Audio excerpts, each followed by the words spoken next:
Hi అండి. Welcome to my channel Sam kitchen. ఈరోజు recipe మిరియాల చారు. ఇవి నోటికి చాలా కమ్మగా ఉంటాయి. అలాగే కొంచెం ఘాటుగా, కొంచెం పుల్లగా ఎంతో బాగుంటాయి. ఒకసారి ఇలా ట్రై చేయండి. ముందుగా జారులో 1 స్పూన్ ధనియాలు, 1 స్పూన్ జీలకర్ర, 1 స్పూన్ కందిపప్పు, 1 స్పూన్ మిరియాలు, ఒక 10 వెల్లుల్లిపాయ రెబ్బలను వేసుకొని వీటిని మెత్తగా పొడి చేసి పక్కన పెట్టుకోవాలి.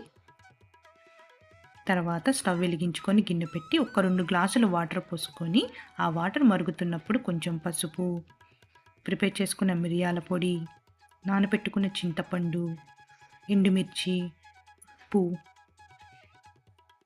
వేసి 15 నిమిషాలు ఈ వాటర్నంతా కూడా బాగా మరిగించుకోవాలి. ఇలా మరిగినప్పుడు మిరియాల ఘాటు, చింతపండు పులుపు అనేది కూడా మంచిగా వాటర్కి పడుతుంది.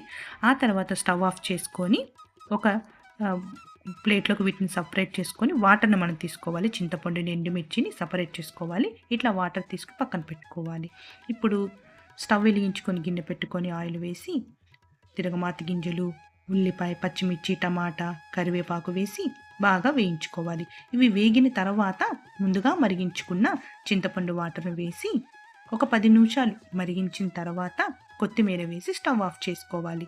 ఇలా ఒకసారి ట్రై చేయండి, చాలా బాగుంటాయి. నచ్చితే లైక్ చేయండి, సబ్స్క్రైబ్ చేయండి. Thank you.